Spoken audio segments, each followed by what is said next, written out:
Minerva, ¿me puedes contar algo de la historia de este lugar?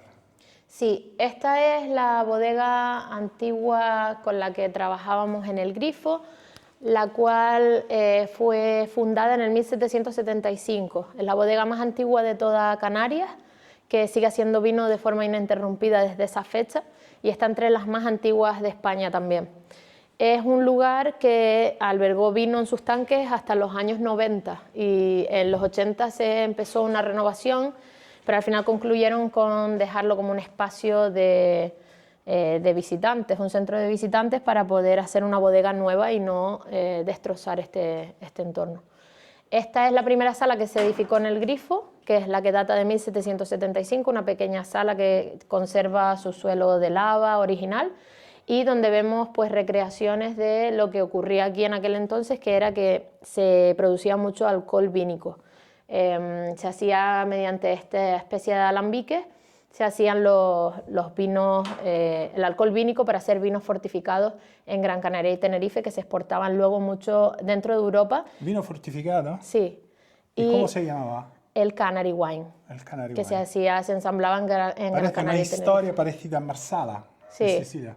Sí, en esa época se hacían muchos vinos de esa forma para que pudieran aguantar las travesías en barco y que llegaran a diferentes lugares de Europa donde se vendían muy bien.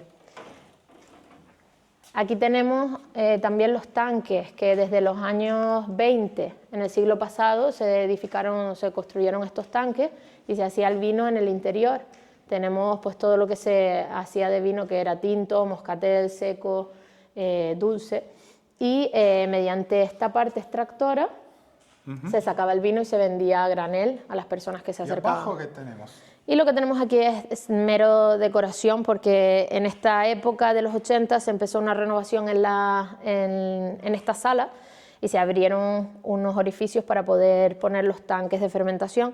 Al final este proceso paró, no se siguió con la renovación desde la bodega vieja y se tenía que rellenar de alguna manera, entonces tenemos botellas antiguas.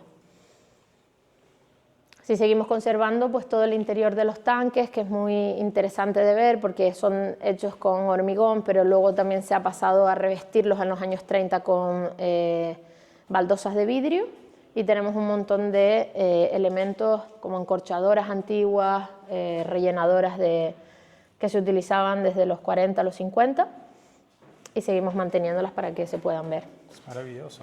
Uh-huh.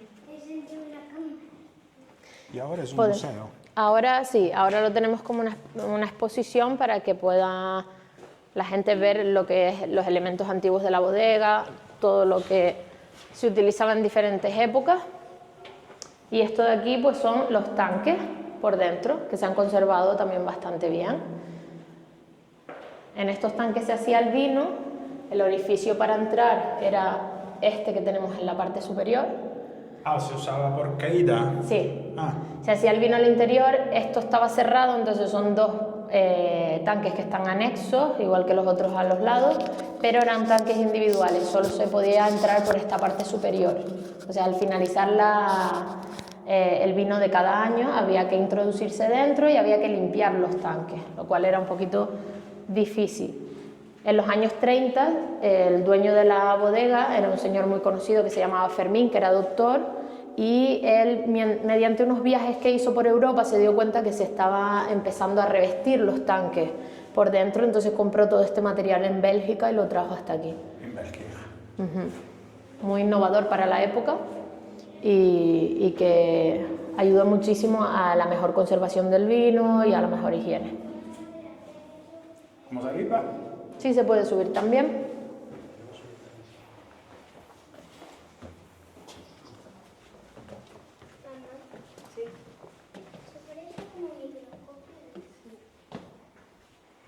Desde aquí podemos ver cómo se podía bajar a los tanques mediante una escalerita de madera, y era un proceso pues bastante duro de hacer, porque había que entrar en un tanque que tenía pues muchos residuos.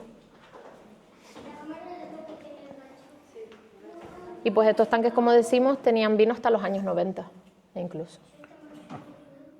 Aquí tenemos una zona en la que tenemos muchas bombas de trasiego antiguas, Tenemos también maquetas de diferentes prensas.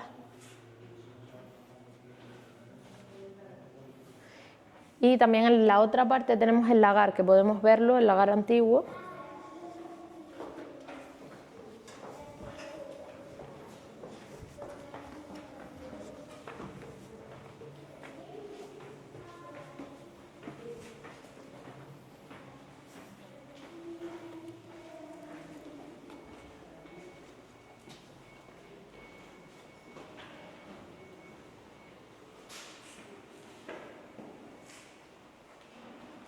Este de aquí es el lagar antiguo, el cual estaba orientado a la zona de la Jeria, que es de donde recibíamos la mayoría de la uva, y se abrían esas ventanas de ahí, se paraba con los animales fuera en la época de la vendimia y se iba vertiendo toda la uva dentro del lagar.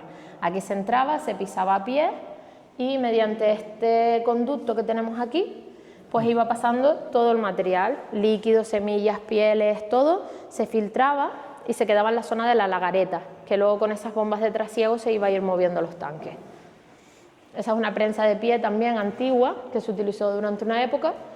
Aquí un poco de química.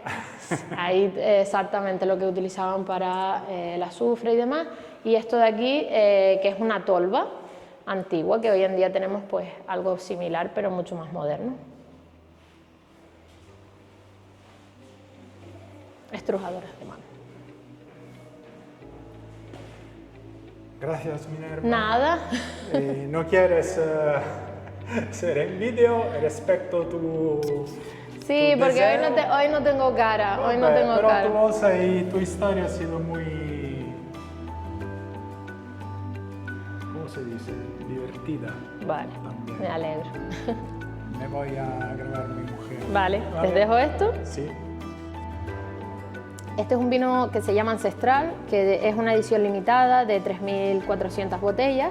Se hace con malvasía volcánica, que es la variedad principal endémica aquí en Lanzarote, y lo que se hace es una fermentación inacabada en un tanque y luego se embotella. Tiene un poco de sedimentos también, debido a esa fermentación que no ha acabado del todo, y una burbuja muy ligerita. Es de una finca ecológica, por lo tanto es un vino que está certificado como ecológico, lo cual quiere decir que es mucho más saludable para el entorno y para nosotros también.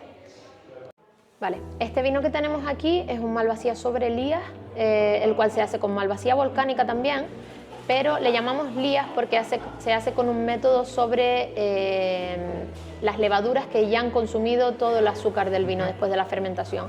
A esas levaduras, una vez muertas, se les llama lías y las dejamos reposando con el método que se llama batonnage dentro del vino durante 9 meses. Vamos batiendo las lías periódicamente para que se vayan moviendo y vayan dejando más estructura y más cuerpo al vino, además de muchos sabores a panadería. Luego también utilizamos roble francés. Una parte del vino pasa por roble francés, por barrica, lo cual le va a añadir mucho toque a tostado, a fruto seco, a producto lácteo como la mantequilla, la crema. Entonces va a tener un carácter bastante interesante porque tiene más cuerpo y más untuosidad. Es un moscatel, pero es un moscatel orange, lo cual quiere decir que seguimos un método que viene del este de Europa, de Georgia, en el cual se hace una fermentación con pieles, pero de una uva blanca, y luego se hace una maceración posterior con las pieles durante varios meses. Así el vino se convierte en un tono más anaranjado, de ahí el nombre, y es un vino también libre de sulfitos añadidos, ¿vale? Un vino más natural. Es de moscatel, lo cual nos va a dar un aroma bastante dulce en boca y muy aromático, y luego en nariz también tenemos muchas flores, mucho azahar, mucha parte de piel de naranja. Este otro vino es una opción sobre lías también, pero es hecho con otra uva que se llama vijariego. La vijariego es una uva que no es local, se trajo de Andalucía. Se le llama localmente Diego porque su nombre es un poco largo y se trajo para evitar que los conejos se comieran la malvasía, ¿vale? Porque tiene un toque más cítrico, entonces es algo que un poco repulsa de la zona de plantación a los conejos. Tiene un toque mucho más ácido y este método sobre lías, la diferencia que tiene con el anterior es que pasa un año en madera dentro de barrica de roble francés y también bajo ese método del batonnage. Entonces tiene un poco más de el sabor a tostado, pero con el carácter del avijariego, que es más herbal y más cítrico. Entonces es el vino contra de los conejos. Sí. Un poco para evitar que nos coman toda la producción de Malvasía.